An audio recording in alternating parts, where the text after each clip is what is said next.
राज्याचे उपमुख्यमंत्री एकनाथ शिंदे हे त्यांच्या दरेगावी 2 दिवसाच्या मुक्कामी दौऱ्यावर आले आहेत। ते अचानक या दरेगावी आल्यामुळं मोठ्या प्रमाणावर राजकीय चर्चांना उधाण आल्याचं देखील चित्र आपल्याला पाहायला मिळत आहे। उपमुख्यमंत्री एकनाथ शिंदे हे दरेगावी अचानक आले आणि जिल्हा परिषद अध्यक्षपदाचा तिढा सुटण्याची शक्यता सुटणार अशा देखील चर्चा आता सुरू झाल्याचं आपल्याला पाहायला मिळत आहे। नुकत्याच झालेल्या जिल्हा परिषद पंचायत समितीच्या निवडणुकीमध्ये महायुतीमध्ये त्रिशंकू परिस्थिती निर्माण साताऱ्यात झाली आहे। त्यामुळे सत्ता कोणाकडे जाणार, अध्यक्ष जिल्हा परिषदचा नेमका कोणाचा होणार याकडे सर्वांच्या लक्ष देखील लागल्याचं आपल्याला पाहायला मिळत आहे।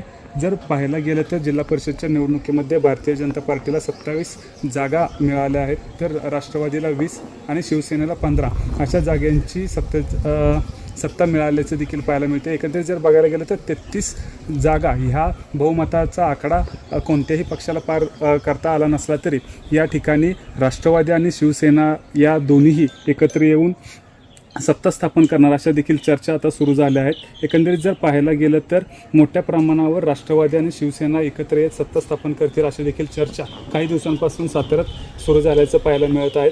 मोठ्या प्रमाणावर या दोन्ही नेत्यांच्या चर्चा देखील या सत्ता स्थापनेच्या संदर्भात झाल्या असल्याचं देखील सांगण्यात येत आहे। मंत्री शंभूराज देसाई असतील, मंत्री मकरंद पाटील असतील यांनी बैठका देखील या संदर्भात घेतली होती।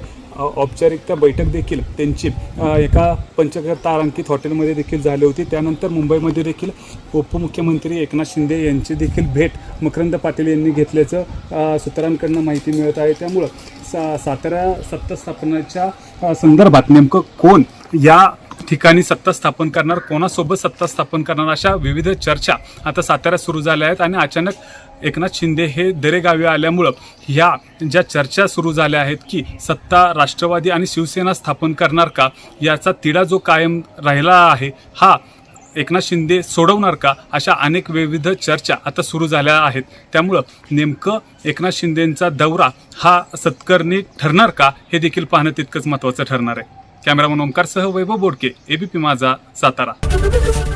एबीपी माझा, उघडा डोळे बघा नीट।